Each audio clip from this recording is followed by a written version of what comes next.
Sugeng enjang para ati yuswa, sugeng pepanggihan malih wonten ing renungan padintenan ati yuswa ing dinten Senin Kliwon 2 Februari 2026. Sumangga dinten punika kita nampeni jejer kraharjan sejati. Kraharjan sejati. Para ati yuswa, manungsa mbudidaya amrih pikantuk gesang tentrem.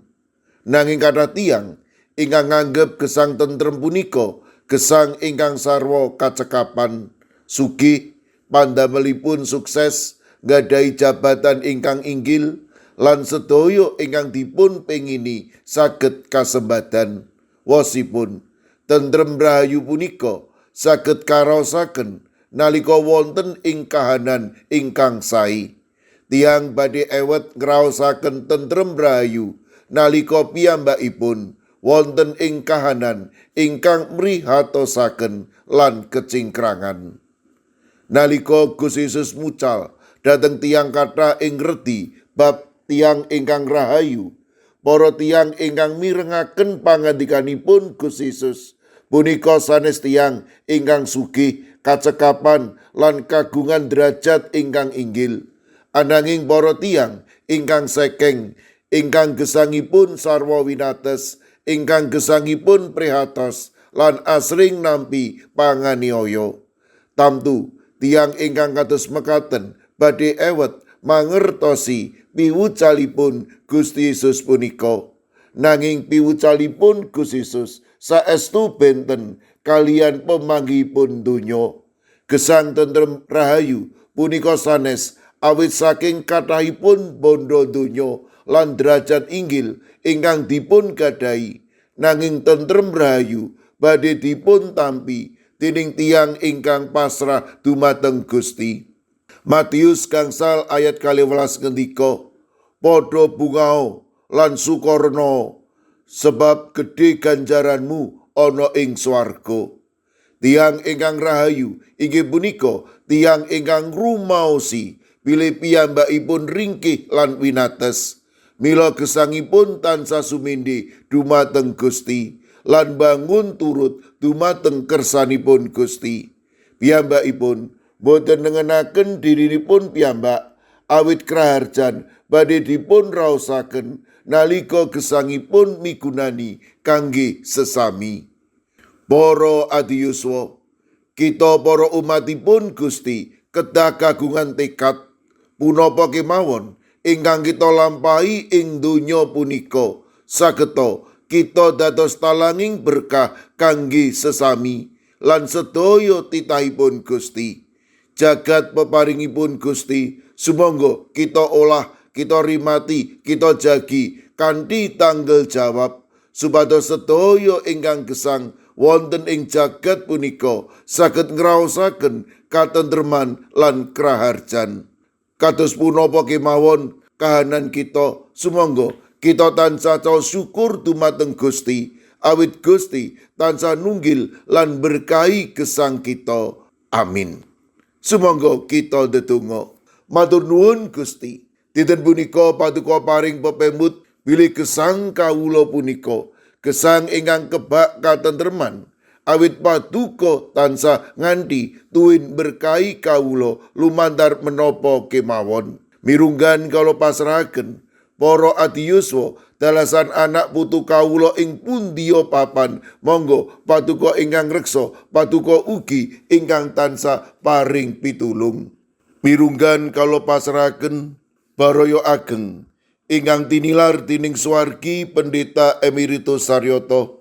Monggo Gusti paduka ingkang reksa lan paring kekiyatan, paring panglipur jati kangge ibune Handari Saryoto dalasan Pendeta Ones. Monggo Gusti kawula pitados pangreksa paduka tansah wonten. Mirunggan kala pasrahaken sawetawis sedherek kawula ing GKJ Sukorejo, Bapak Sobri Pranoto, Bapak Roger Antoni DL, Bapak Kadaryanto, Ibu Susmi, Ibu Iksan, ingkang dasa mangkin nembe nandhang sakit. Monggo Gusti paduka kemawon ingkang paring kekiyatan lan bagas kesarasan. Kawula pasrahaken Ibu Warastuti wilayah kalih. Kawula ugi masrahaken sawetawis sedherek kawula ingkang wonten ing pemulihan. Kawula pasrahaken Ibu Bambang HN, Bapak Suparmin, Ibu Sutrisno, lan ugi Bapak Joko Umboro. Kaudinipun sedherek kawula ing GKJ Antepi ingkang nembe nandhang sakit lan ing pemulihan. Ibu Paini, Ibu Jumini, Ibu Juminah, Bapak Joko Wahyu Adi, Bapak Kustam, Bapak Sukiman, Bapak Slamet Mulyono, Mbah Tuminem lan Mbah Jah.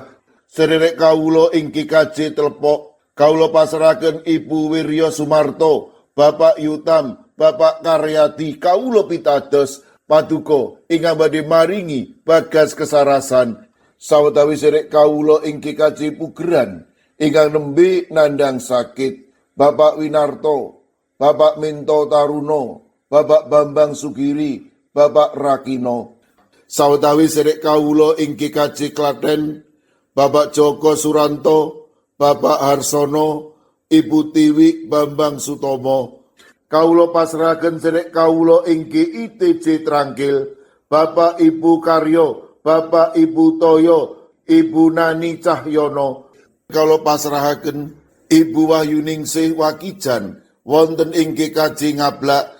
Kawula pasrahaken warga GKJ Sragen, Bapak Adi Sungkono, Ibu Astuti Purnaningsih, Bapak Warsito Riyadi, Bapak Suyanto, lan Ibu Sumiati. Kawula pasrahaken warga GKJ Magelang, Ibu Ediati Sarmo, Mbak Cilik, Ibu Pratiwi, Bapak Mangku, mekaten ugi Ibu Otniel Ngatius ing Wonosari, Bapak Edi Mursetyo ing GKJ Kabluk, Bapak Yohanes Kuncoro wonten ing GKJ Immanuel Solo, Bapak Wijongko ing GKJ Sedayu, Bapak Sudiat, Bapak Paminto Saputro ing GKJ Wedi.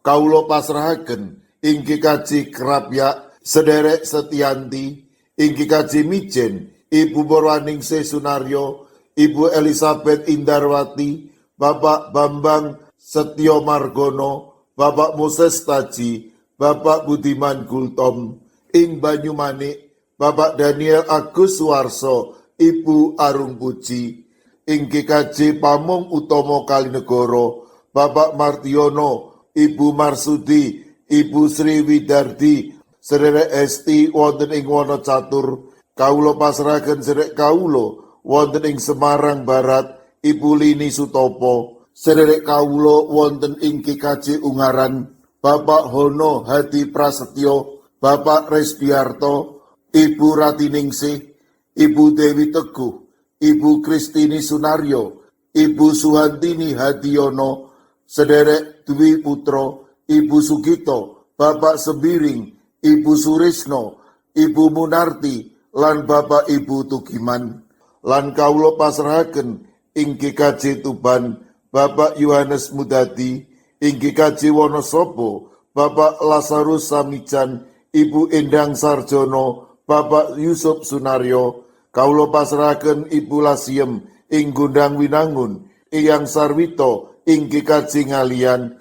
Kawula pasrahaken para adiyuswa lan sinten kemawon ingkang wedhasak mangkin nembe nandhang sakit. Kawula pitados paduka ingkang badhe nyarasaken matemas sedherek kawula menika pikantuk bagas kesarasan ingkang wetah. Kawula pasrahaken sedaya pandonga lan pasambat kawula wonten ing asta paduka Gusti kawula Yesus Kristus. Amin. Sumangga para adiyuswa kita tutup pepanggihan kita renungan padintenan adiyuswa kanthi ngrepekaken kidung. Sumangga.